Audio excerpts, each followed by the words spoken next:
Magandang gabi mga kapuso. Ako po ang inyong Kuya Kim na magbibigay sa inyo ng trivia sa likod ng mga trending na balita. Matapos sa madugong bidding, tagumpay na na-mine nito lang Miyerkules ang tinuturing ang pinakamahal na meteorite na na-auction. Ang naturang bato na galing pa sa ating katabing planeta, magkano kayang naibenta?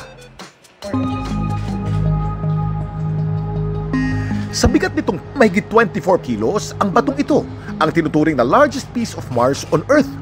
Opo, ang batong ito galing po sa ating kapitbahay sa kalawakan. Ang binansagang Red Planet, ang planetang Mars.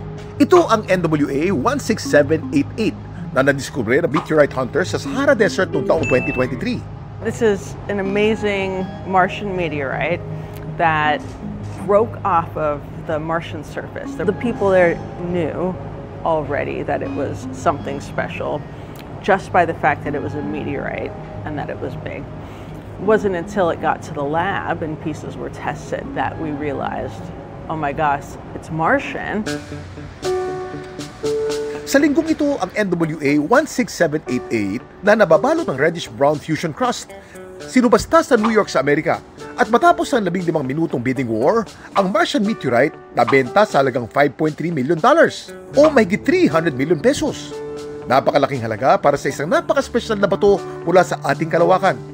Looking at all the different meteorites that have sold, they generally have a price per gram.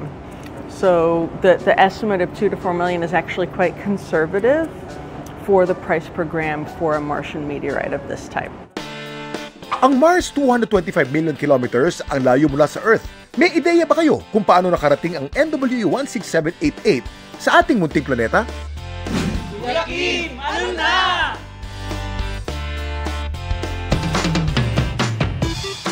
Tinatayang 4.48 billion years ang nakakaraan, isang asteroid o comet ang tumama sa Mars. Rason para ang bato at debris nito bumulusok sa kalawakan. Ang ilan sa mga ito sa ating planeta napunta, kabilang na ang NWA 16788. At ang nakamamangha pa rito sa dinami-rami ng pwede nitong bagsakan sa ating planeta, ang NWA 16788 bumagsak sa disyerto kung saan maaari itong madiskubre nating mga tao at hindi sa pusod ng karagatan kung saan tila imposible natin itong ma-recover. Tila nakatakda talaga na masilayan ang ganda ng batong ito. Samantala, para malaman ang trivia sa likod ng viral na balita, i-post o i-comment lang, #Kuya Kim, ano na?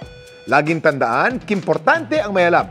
Ako po si Kuya Kim at sagot ko kayo 24 oras.